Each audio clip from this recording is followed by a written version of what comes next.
1, 2, 3. 4.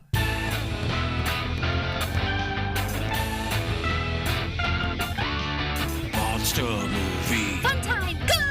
Monster movie. Fun time, go. Monster. Movie. Fun time. Go! Monster movie. Fun time, go. With Precious D and Honeybee. Fun time, go! Hello, everybody. Welcome back to Monster Movie Fun Time Go, or welcome if it's your first time. I am your host, Honey Bee, And I'm your other host, Precious D. and today we are looking at Attack of the 50-Foot Woman. Yes, the year's 1958. We finally got out of 1957. Woo! So glad to be here. Black and white, 66 minutes. The director is Nathan Hertz, who directed Deadly Mantis. And I failed to mention this when we discussed Deadly Mantis. He also directed 20 Million Miles to Earth. Oh, shit. So I feel the quality of his movies varies greatly depending on who's doing the special effects. I would have to agree because I enjoyed this movie. Oh, really? I really did. Okay, there's a lot of things about this movie that suck, right? But all I'm saying is, I wish that I was attacked by the 50-foot woman. Ha! This movie has been remade once in the 90s with Daryl Hannah, and then two sort of parody remakes. Oh, really? Attack of the 60-Foot Centerfold from 95 and Attack of the 50-Foot Cheerleader from 2011. Wow. Yeah. Daryl Hannah is in the 93 remake, which was like an HBO movie. I don't think it was in theaters. I think it debuted on HBO. It was made by HBO. I can't currently find it anywhere, so I hope by the time we get to 93, I can find it. The budget was somewhere between $65,000 and $89,000, and the box office was $480,000, so profit. The featured monster is a woman, although is she the real monster? We'll get to that. Mm-hmm. The size of the monster is 50 feet. The death count is 3, and I give it a standard racism factor of 1 for failing to acknowledge that non-white people exist anywhere in the world. Mm-hmm. Mm-hmm. I want to mention that Sputnik launched October 4th, 1957, because there's going to be a lot of mention of satellites. Sputnik was the first satellite for you young people out there. The Russians launched it, and this caused a lot of anxiety in America because they had beaten us in that leg of the space race. So satellites was a concern. A lot of these monster movies we see reflect whatever the current public, whatever the anxieties in the zeitgeist are, like atomic weapons or Of course, which makes sense. invasions. So right now it's satellites that people are concerned about. We start off in the desert with credits over a car racing through the desert, and then cut to a news announcer from KRKR TV who tells us that a strange red fireball has appeared, and then he mentions various places that have seen what appears to be the same thing. Some are describing it as a comet, others as a fireball. And he pulls out a globe and calculates that, according to this, it'll soon be over California within minutes. The fast car in the desert encounters a ball on a string. A giant ping pong ball. Yeah, and the woman in the car screams. Yeah, I'm like, why are you screaming? Headphone users beware. And beep beep. Oh, the ball is making a beep beep noise. It's making satellite noises. Mm-hmm. And the car stalls out. She can't get it started up again. And a big hairy hand. Is it hair? I was like, is it? I thought it was dirt. I'm like, why is this hand so dirty? I think it had patches of hair on the back of the hand. Oh, okay. It reaches for her, and she backs away because it's reaching very slowly. So Yeah. even though she is in a screaming panic, she manages to back away from it, and she yells, "Harry, help me." Well, she yells a lot and yells help, but says, "Harry, help me." And we cut to Harry, who's in the local watering hole, cheating on her. We get to the real monsters. Yes. So Harry and his little side piece, Honey. I know! It must be in the name. I just want to say, though, I'm an ethical slut, all right? So, Okay. Yes, well, Harry and Honey are not. And they are talking about how she tore out of there and talking about the state of Harry's marriage and relationship. And she got mad because she saw Harry looking at this girl, but obviously she had every right to get mad. She was correct in her suspicions. They were separated, but he came back, and the reason he came back was for the money. He is a gold digger. Yeah, and but this community property stuff doesn't work for men, unless the wife dies or ends up back in the nut house. They use the term nut house, and she through this conversation we realized that she was self-medicating with alcohol due to violent headaches.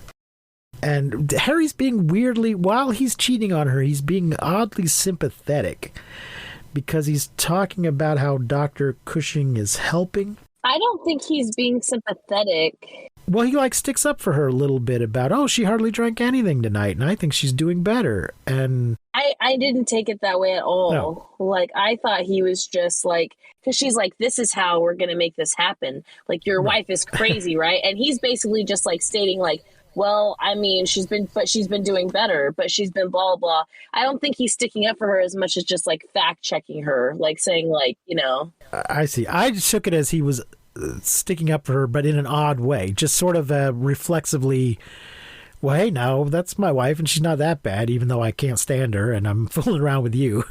It just struck me as weird. Nah, yeah, I thought he was just being like, well, these are the facts, so we gotta like be careful, like basically just like get your facts right so that we have a good story, so that we can like kill this woman off. Well, it could be, because he is an asshole. But we find out she's worth $50 million, and cut to outside where she has run all the way back to town, and we find out her name is Mrs. Archer, and she's yelling for Harry. And the sheriff and the deputy find her outside yelling, and she insists that she's not drunk. She saw a satellite in the middle of the highway and a 30-foot tall man. And Deputy Charlie is told to go find Harry and get the riot gun. Oh no, first he's told to find Harry, and he does find Harry, but Harry bribes him to say that he didn't find him. So we find out that Deputy Charlie is corrupt. He's supposed to be the comic He's relief. like the comedy, yeah. He's like the comedy relief, and he's kind of dumb, like a dumb, like goofy dude. Yeah, just kind of like young, naive. He's a total deputy doofus, and but is also corrupt and cowardly. We find out later. So he comes back out and claims he couldn't find him, or that he took a cab home. And the sheriff tells him to get the riot gun, and we're going out in the desert to find a flying satellite and a 30-foot giant on Route 66 or Old 66 or something. And Charlie's like, a giant? Oh no. He seems to sort of immediately buy into the possibility that there might be a giant. They find the car, but no giant. And the sheriff indicates that we should play along as long as she pays most of the taxes in town. Yeah, I feel so bad for Mrs. Archer. Yeah. Point. Like, wow. Everyone kind of knows she's like drunk often, maybe, and everyone kind of is just like being so shitty, and then everyone is also just watching her husband, like, the whole town around knows. Yeah, the entire town knows that he's running around on her. She knows it too, but he doesn't even have the respect to be discreet about it. He's not concerned with maintaining either of their dignities. Yeah. He doesn't. He's humiliating her in front of the whole town, and he doesn't care. Right. But she mentions that the giant seemed to be reaching for her diamond, and the sheriff says, "Well, you really ought to be careful about wearing that thing out in public like that, because any old hobo might try to kill you for it." So she gets all insulted and gets in the car and goes.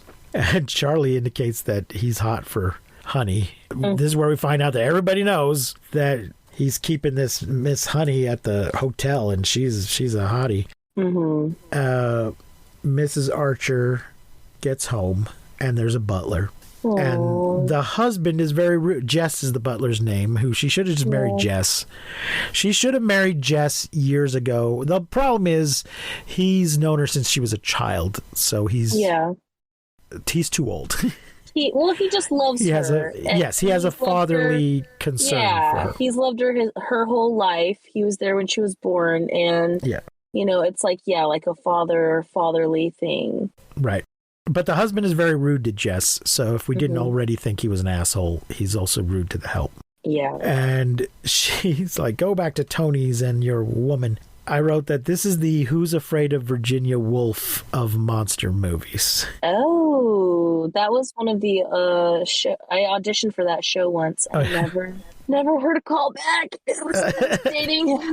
Well, but this movie is very drunk and bitchy, very bickering, smoking and bickering and drinking, and domestic drama and turmoil is the main focus of this movie.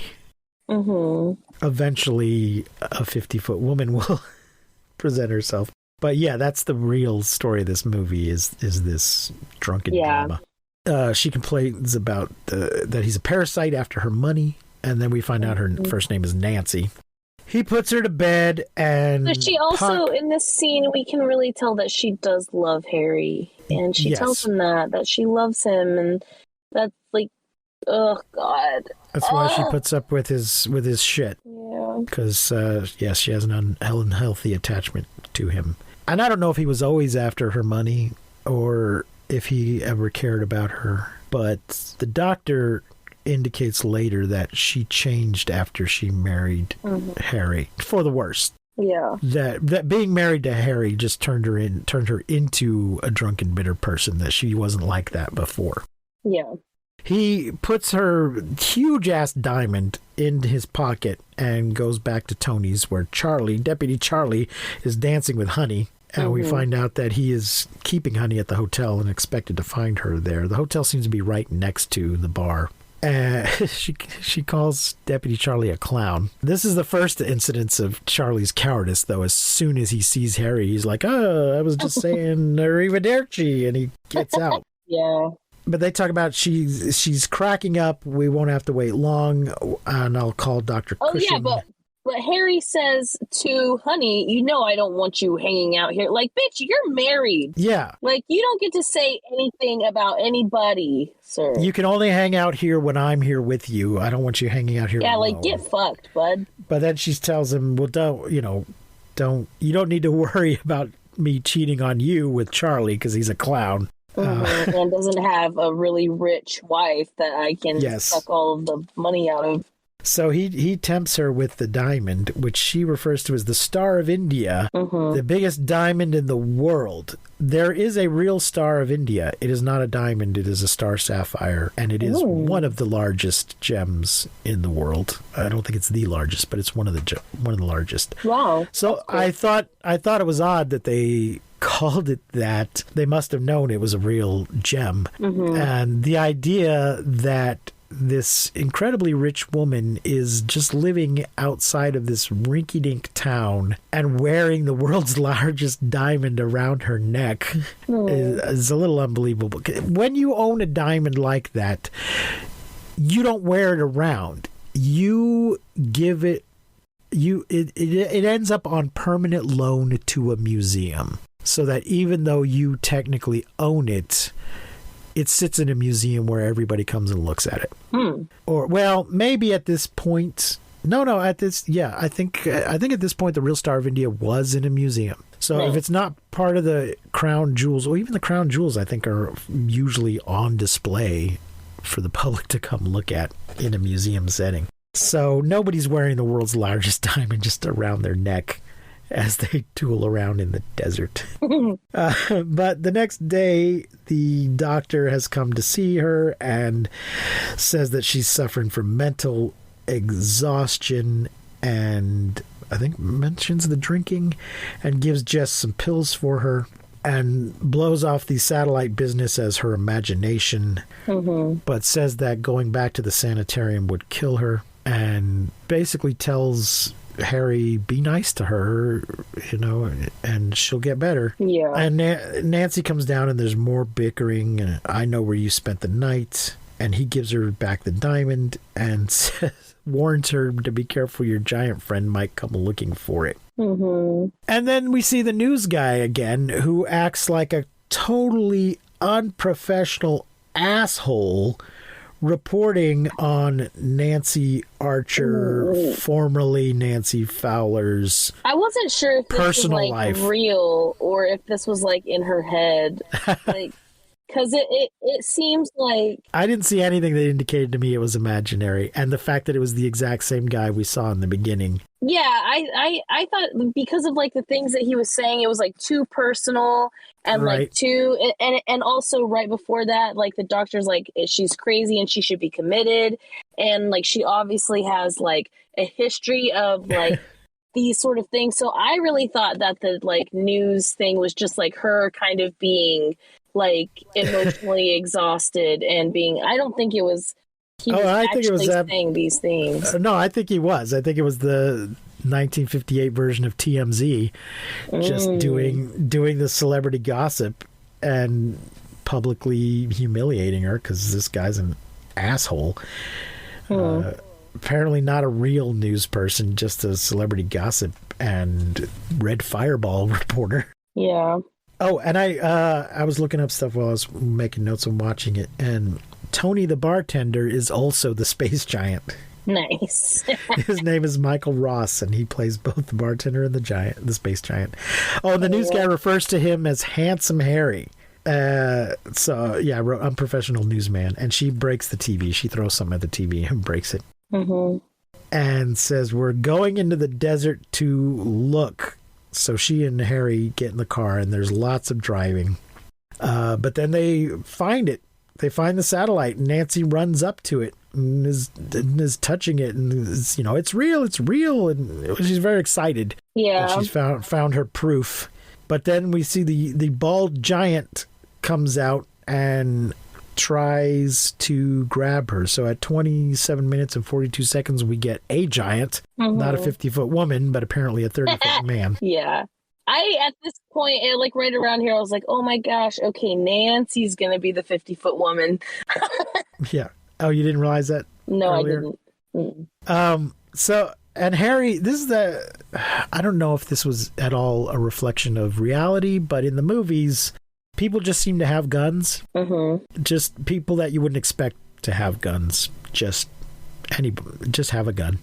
So Harry pulls out a gun, and I don't know if they had indicated at all that he had one before now, but he pulls out a gun and shoots at the giant. And the acting on the part of the giant here is very bad. You mean the huge, scary baby man?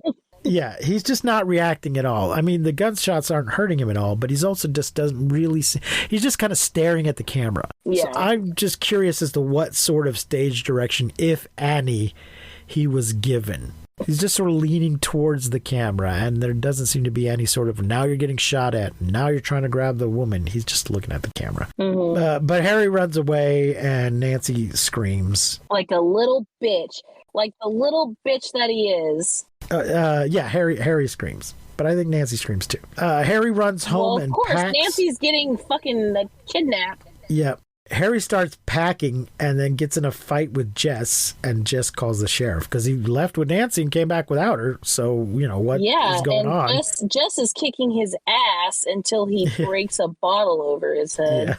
Yeah. Harry goes to get Honey, but they get caught. Charlie and the night clerk are at the door just as they're about to leave. And Charlie's like, you gotta, because Jess has called the sheriff, Charlie's like, you gotta come with me. And I would just want to take a moment here. I don't want to objectify the women in these movies, But damn. but I just want to say that the night clerk is the best looking woman in the movie. You think so? She's got her hair pulled back and she's got those glasses on, so it's not immediately obvious. But if you take a good look at her, she is the best looking woman in the movie. No lines, nothing.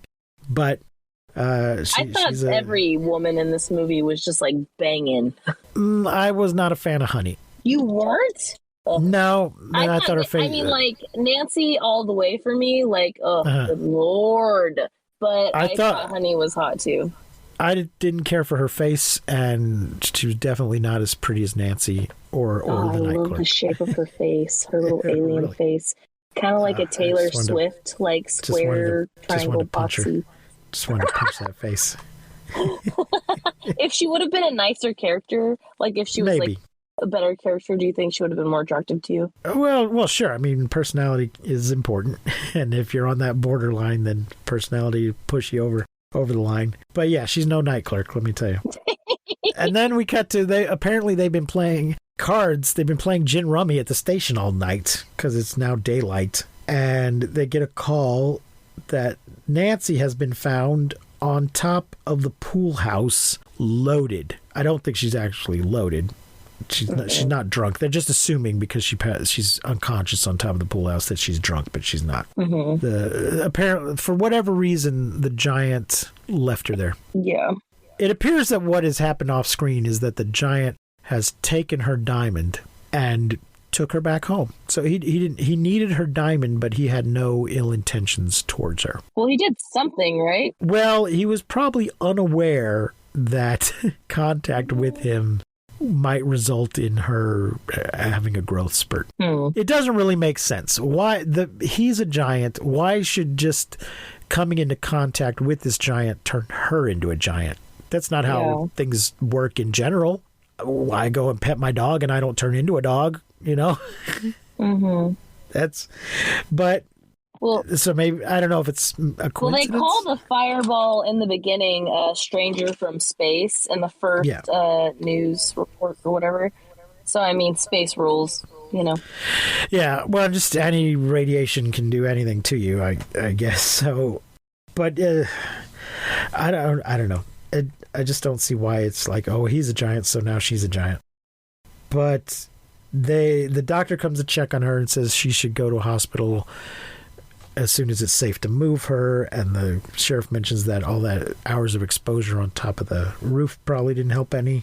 Mm-hmm. And they mentioned the way she was dressed, so maybe I don't know what they're trying to imply. So maybe he did do something to her. Maybe he did, alien probing stuff.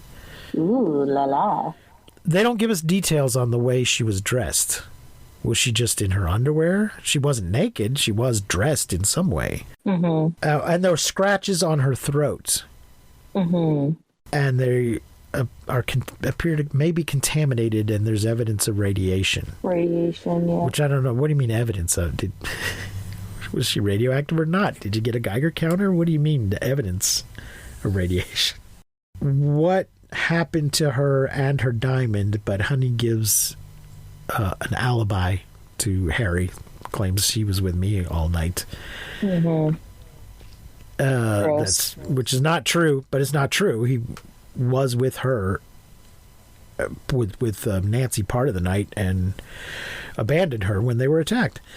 Mm-hmm. The doctor's prescribing an injection, and to be careful not to give her too much, but Jess says that when she wakes up, she'll confirm my version of the story. So the sheriff tells Harry and Honey not to leave town, and the doctor assures us that Jess is 100% reliable and we should believe him. And Harry and Honey make plans to give Nancy an overdose of the medicine. So they start to leave, and they have a conversation in the car, and then Harry gets out of the car and tells her to go to town. I've got things to do, i.e. inject my wife with an overdose. Harry sneaks in and prepares the syringe and sneaks upstairs and is about to inject her when the nurse turns on the light and we see that she is a giant. Well, they react to her being a giant, but all we see is a giant puppet hand. Yeah, it looks terrible, but also It is. It's the shit. nurse screaming. I'm like, bitch. First of all, let's just say that all of this is like actually happening. How do you think that she's going to react? Like, stop screaming. Calm the fuck down. Like, you're going to freak her out if she's, I mean, she's in a coma, but I'm She just saying, like, She doesn't seem to be a very professional nurse now. yeah, she just like, I'm like, stop screaming, please. Like, Oh my God. when you see a patient bleeding in the hospital, do you start screaming like that? Yeah, like, you insensitive asshole. They call, but she yells for the doctor. And the next day, we see a guy delivering needles, chains, meat hooks, 40 gallons of plasma, and an elephant syringe. 4 lengths of chain. I don't know what a length of chain is. That could be anything, but there's 4 of them. And another doctor, Dr. Heinrich, has been brought in, but he is stumped and does some sciencey blah, blah, blah. And it says they should operate? I'm not sure how an operation is going to tell Yeah, them or what are what's they going to going operate on? Yeah. Yeah. Just cut her in and root around in there and see if anything stands out. I don't know. And because it's a black and white movie, he has to tell us that the blue-green color around the scratches indicate radiation. Oh, yeah, Nancy had to tell us that Honey is a redhead because it's a black and white movie. Mm. Harry goes to Honey's to hide because he overhears them saying we'll need to get the husband's permission to operate. So he goes to hide at Honey's hotel room so that they can't get permission from him. Heinrich, we find out Heinrich is Dr. Van Loeb. She's still in a coma and discusses how we'll hide here so you can't give permission to operate. And then we see the doctors hoisting, they have a block and tackle set up in the bedroom and they're hoisting her hand up. It's not clear why they're doing this, but they are. Her big giant hand. Yes. Meanwhile, outside, the sheriff and Deputy Doofus are looking around the pool house and they find giant footprints. So the sheriff and Jess follow the prints and send Charlie to the station. Here we get the second case of Charlie's cowardice because it's clear that he would much rather go to the station than follow the giant footprints. And then he just fucking peels out in the car and almost runs over them. He's so anxious to get out of there. Yeah. And they follow the footprints in the desert and find the satellite and Jess's gun. Oh yeah, I guess Harry had stolen the gun from Jess earlier and then left it behind. That's where the gun came from. Then they enter a very steamy satellite. It's just shooting out steam for no apparent reason. And find several really large gems that they speculate are being used as a power source. I thought at first when this scene where when it's panning over the gems, they looked like roaches to me. I thought they were bugs. I was okay, confused. What? So there's a series of sort of glass orbs that have gems suspended in them, according to them of different colors, which again they have to tell us because we can't see that. And they try to take Nancy's diamond back, but then the giant shows up. This ship is not really that big, especially considering it has to house a giant, but somehow he hasn't been seen until this moment. Yeah, and why is he dressed like he works at that night place in Dallas? What is it called? Medieval Times? Medieval Times, yeah. Yes, I wrote he's wearing a leftover Ren Fair costume. They just somebody said, grab something sort of alien looking out of wardrobe. And they grabbed some medieval costume. It's got a shield. It has a shield with a lion on it or some shit. Yeah, I mean, it's terrible. And there's a lot of old, Flash Gordon and Buck Rogers type movie serials where the aliens look like they're just wearing reused period costume drama stuff. So I think there's a tradition of that. Just put him in a tunic. It'll be fine.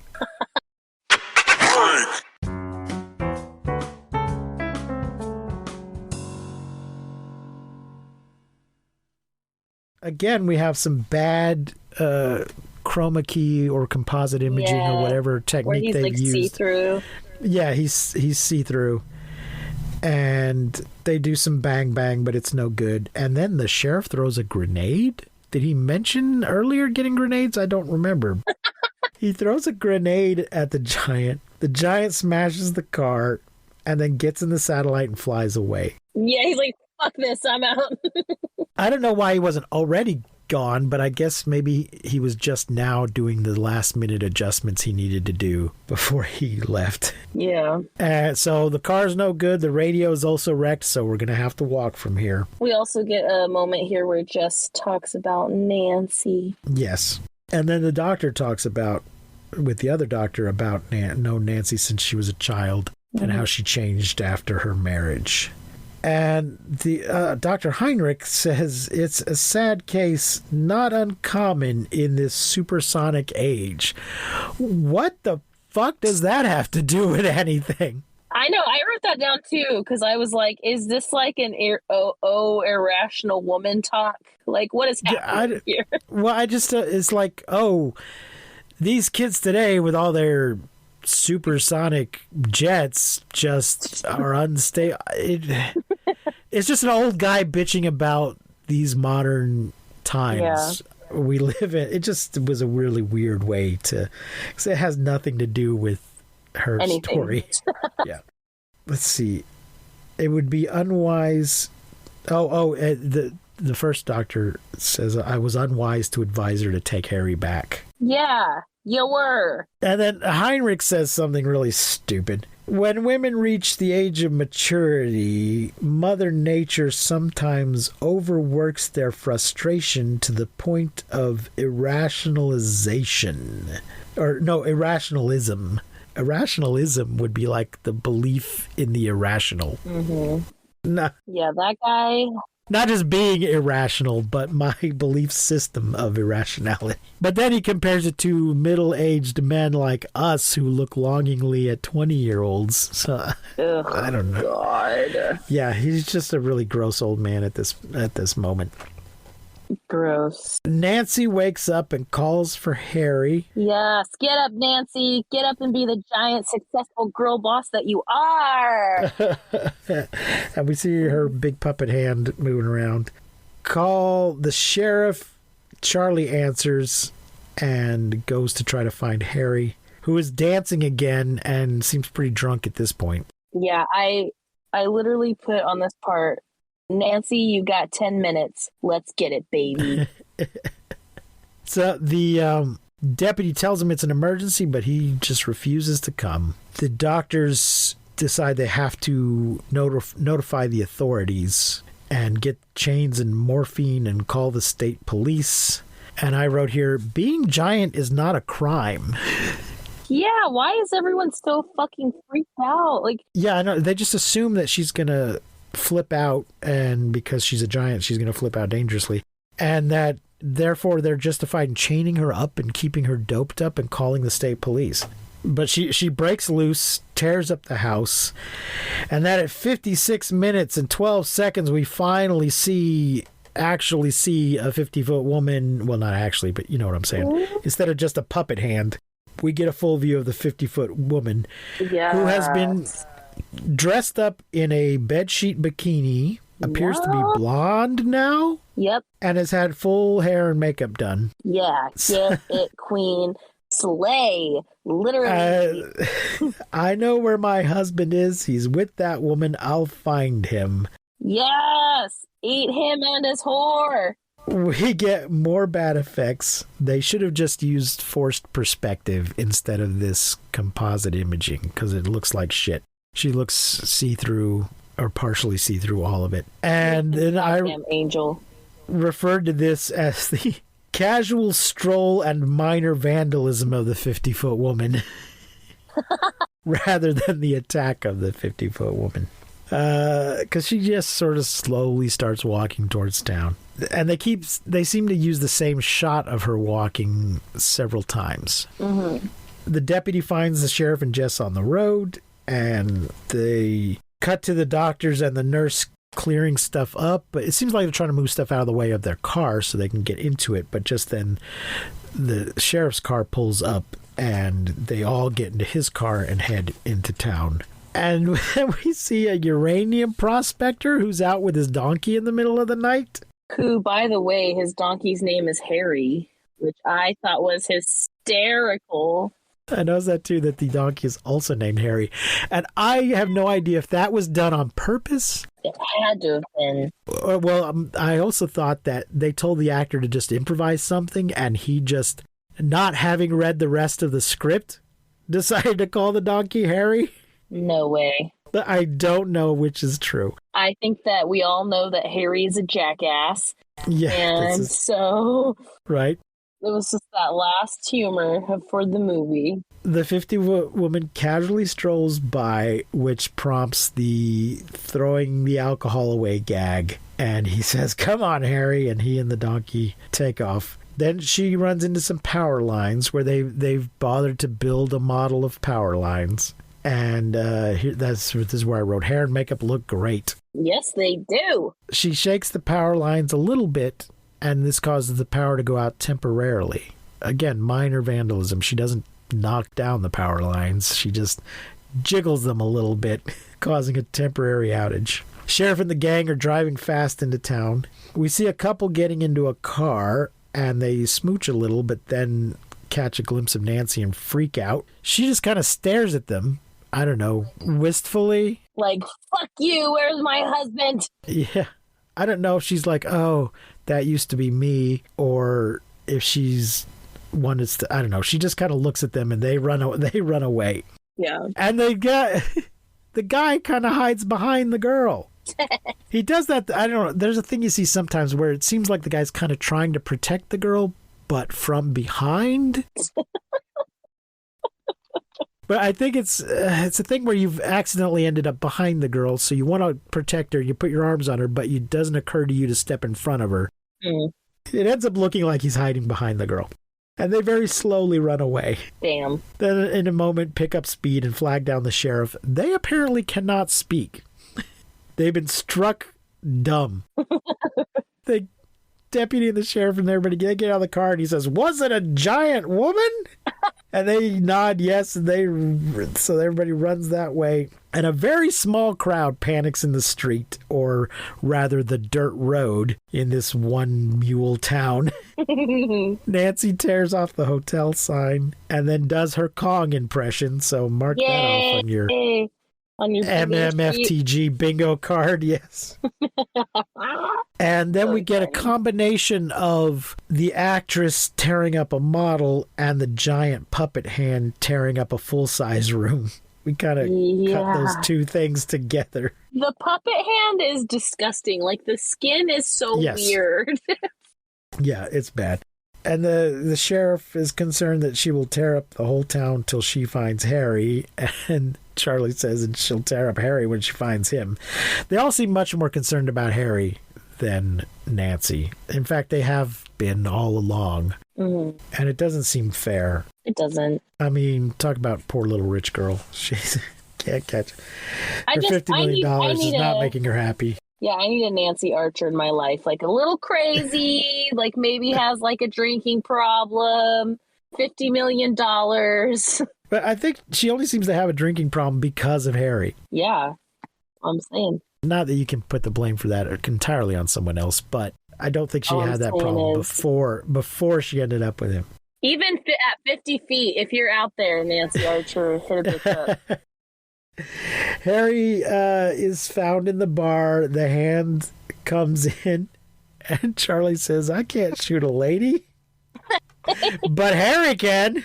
Yeah, he can. He's been trying to kill her the whole movie. Yeah, he grabs the gun and bang, bang, but it doesn't do any good. And Nancy tears off the roof. A beam falls and kills Honey. Smack! She continues her Kong impression by grabbing Harry. Mm-hmm. Who seems bigger when she's holding the doll. The doll in proportion to real Nancy seems bigger than real Harry in proportion to the hand. to the puppet hand. Yeah. But I could be wrong. The sheriff shoots. It's no good. He runs in and gets the riot gun. And the doctor says, "You're not going to use that on her?"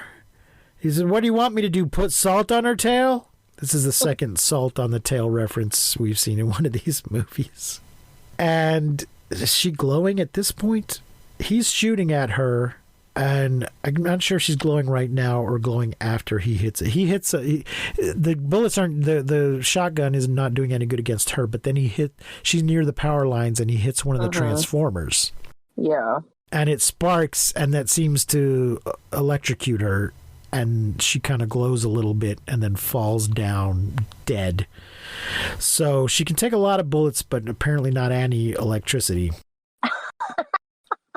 You know that scene in the new Halloween where they're like, the cops are going to put the fire out, and she's like, let him burn, let him burn. That was me when Nancy like picked Harry up and like they were trying to like get her. I was like, let her crush him, let her kill him, fuck that guy. Well, they failed because she and Harry are both dead. Yeah, all three of them died. They killed her, but failed to rescue Harry. And then Dr. Cushing says she finally got Harry all to herself.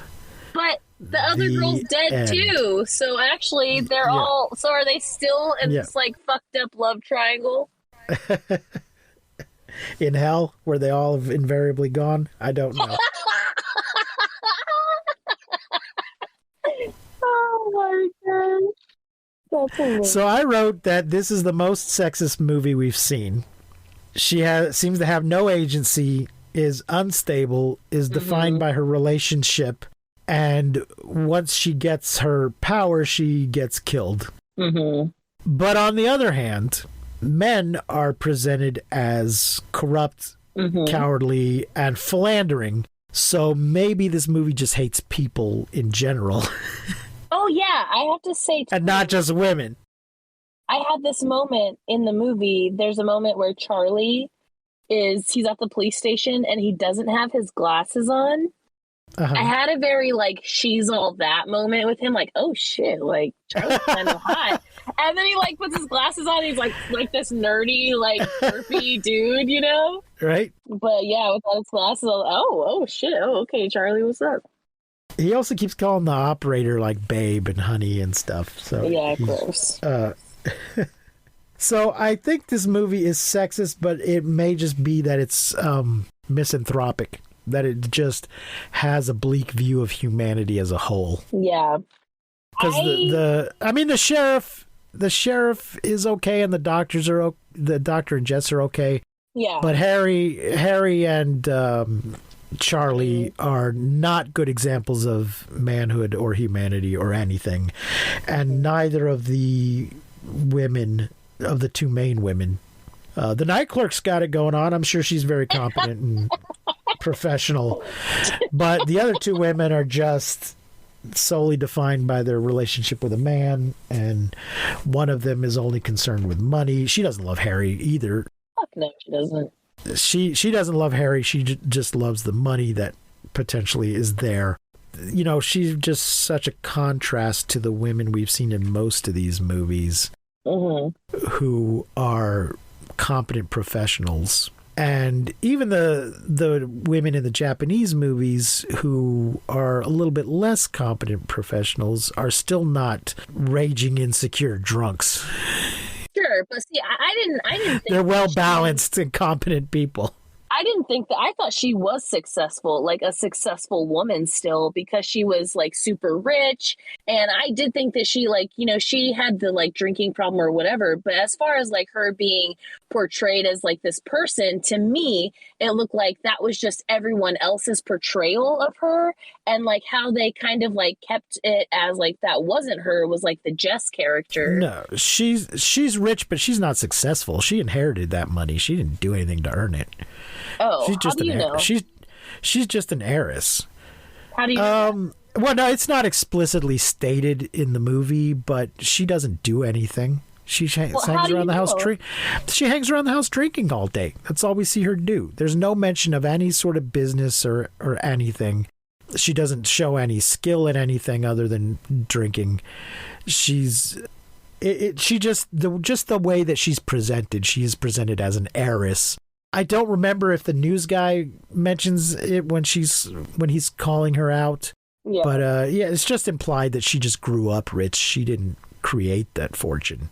Well, I did not see it that way. I saw it as she was like a successful woman. This guy like got with her because she was like a woman who had all of these things.